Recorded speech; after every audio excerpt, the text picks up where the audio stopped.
উদয়পুর ছনবন মহাশ্মশানকে দীর্ঘদিন ধরে বেহাল দশায় পরিণত তিনটি চুল্লি বর্তমানে ভেঙে জরাজীর্ণ অবস্থায় রয়েছে। এর মধ্যে সৎকার সম্পন্ন করতে হচ্ছে নাগরিকদের। 2013 সালে প্রথম বিধায়ক হয়ে প্রণজিৎ সিংহ রায় বহুবার ত্রিপুরা বিধানসভায় এই বিষয়ে আলোচনা করেছিলেন, কিন্তু তৎকালীন বাম সরকার কোনো ধরনের উদ্যোগ গ্রহণ করেনি মহাশ্মশানে একটি বৈদ্যুতিক চুল্লি তৈরি করার জন্য।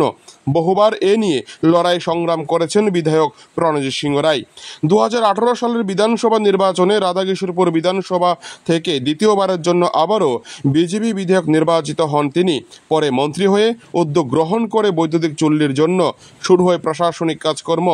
দেখতে দেখতে 5টি বছর কেটে যায়, কিন্তু হাল ছাড়েনি তৎকালীন কৃষিমন্ত্রী প্রণজিৎ সিংহ রায়। 2023 সালে দ্বিতীয়বারের জন্য ক্ষমতায় আসে ভারতীয় জনতা পার্টি। বর্তমানে তিনি রাজ্য সরকারের অর্থমন্ত্রী। 23-এর বিধানসভা নির্বাচনে প্রচারে বের হয়ে তিনি কথা দিয়েছিলেন ছনবন লোকনাথ আশ্রমের পাশে একটি মহাশ্মশানে তৈরি হবে বৈদ্যুতিক চুল্লি। বর্তমানে বাস্তবে রূপ নিতে চলেছে অর্থমন্ত্রীর উদ্যোগ। এ নিয়ে সরজমিনে পরিদর্শন করেন অর্থমন্ত্রী ছনবন মহাশ্মশানটি। মন্ত্রীর সাথে ছিলেন উদয়পুর পৌর পরিষদের চেয়ারম্যান শীতল চন্দ্র মজুমদার সহ এলাকার স্থানীয় নেতৃত্ব ও নাগরিকরা। পরে সংবাদ মাধ্যমকে পৌর চেয়ারম্যান জানান, আরবান দপ্তর থেকে একটি বৈদ্যুতিক চুল্লি মহাশ্মশানের জন্য দেওয়া হয়েছে। তার জন্য খরচ হবে 1,05,00,000 টাকা অনুদান দিয়েছে। ইতিমধ্যে কাজের অনুদান দেওয়া হয়েছে, তার পাশাপাশি কাজের ওয়ার্ক অর্ডার বের হয়ে গিয়েছে। কোথায় তৈরি করা হবে মহাশ্মশানে বৈদ্যুতিক চুল্লিটি, সেটি নিয়ে কথা বলেছেন অর্থমন্ত্রী, জানিয়েছেন চেয়ারম্যান আরও জানান, ছনবন মহাশ্মশানে 3টি চুল্লি তৈরি করা হবে। প্রথমটি হবে বৈদ্যুতিক চুল্লি, দ্বিতীয়টি গ্যাসের চুল্লি ও তৃতীয়টি তৈরি হবে কাঠের চুল্লি।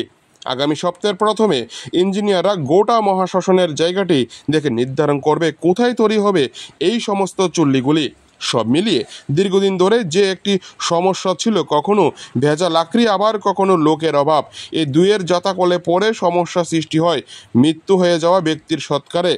অর্থমন্ত্রীর এই ধরনের উদ্যোগকে সাধুবাদ জানান রাধাকিশোরপুর বিধানসভা কেন্দ্রের নাগরিকরা। উদয়পুর থেকে নিজস্ব প্রতিনিধি রিপোর্ট, টিভি 100 বাংলা। খুশির সঙ্গে জানাতে চাই, আমাদের উদয়পুরে এই মিউনিসিপ্যালিটির মধ্যে আমাদের আরবান দপ্তর থেকে একটি বৈদ্যুতিক চুল্লি শ্মশানের জন্য দেওয়া হয়েছে। এই কারণে আমাদেরকে 1,05,00,000 টাকা অনুদান দিয়েছেন। ওনারা আমাদের একটা ডায়াগ্রামে করে দিয়েছেন, এস্টিমেট তো হয়ে গেছে। এটা কিছুদিন পর্যন্ত এটা আমরা করতে পারছিলাম না, লোকসভার ইলেকশন বা বিভিন্ন অসুবিধার জন্য। এখন একটা ওয়ার্ক অর্ডার দিয়ে দেওয়া হয়েছে আমাদের এখানে, কোনো একজন সেই ওয়ার্ক অর্ডার পেয়েছে।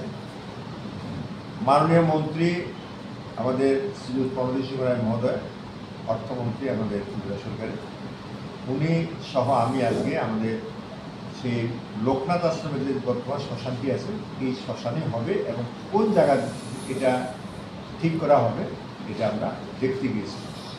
এখানে 3টি শ্মশান থাকবে, একটা ইলেকট্রিক শ্মশান, একটা হলো গ্যাস, আর একটা হলো আমাদের কাঠের চুল্লি। সেই 3টির মধ্যে কোন জায়গাটা কীভাবে সেট করলে ঠিকঠাক হবে, মাননীয় মন্ত্রীকে আমি অনুরোধ করেছিলাম একটু উনি যাতে দেখে দেখলেন। আমাদের ইঞ্জিনিয়ারও ছিল, আরও আমাদের এলাকার গণ্যমান্য ব্যক্তিরাও ছিলেন। শেষ পর্যন্ত যেটুকু জায়গা আছে সেই একটা সীমাবদ্ধতা রয়েছে, সেই সীমাবদ্ধতার মধ্যে এখন এটার সিদ্ধান্ত হয়নি। এটা উনি আমাদের আরবানের চিফ ইঞ্জিনিয়ারের সঙ্গে কথা বলেছেন। চিফ ইঞ্জিনিয়ার, আর্কিটেক্ট সহ আরও লোক আসবে, এসে এই যে এরিয়াটা আছে সেই এরিয়াটার মধ্যে 3টি চুলা কোথায় কী দিলে ঠিকঠাক হবে, এখানে আমাদের পরিবেশকে রাখার জন্য ঠিকঠাক একটু দুটো গাছ আছে, সেই গাছগুলোকে রেখেই, এবং একটি কালী মন্দির রয়েছে, এটাকে রেখেই এটা কীভাবে হবে ওনারা এলে, আশা করছি এই সপ্তাহের শেষ দিকে ওনারা এলে তখন এটা অ্যাকর্ডিং টু আর্কিটেক্ট সে এটা করে দেবেন, দিলে পরে সেই স্ট্রাকচার অনুসারে এটা করা হয়। এটাই আমরা এখন সিদ্ধান্ত নিয়েছি। এই সপ্তাহ অপেক্ষা করতে হবে, তারপরে কন্ট্রাক্টর কাজ করবে।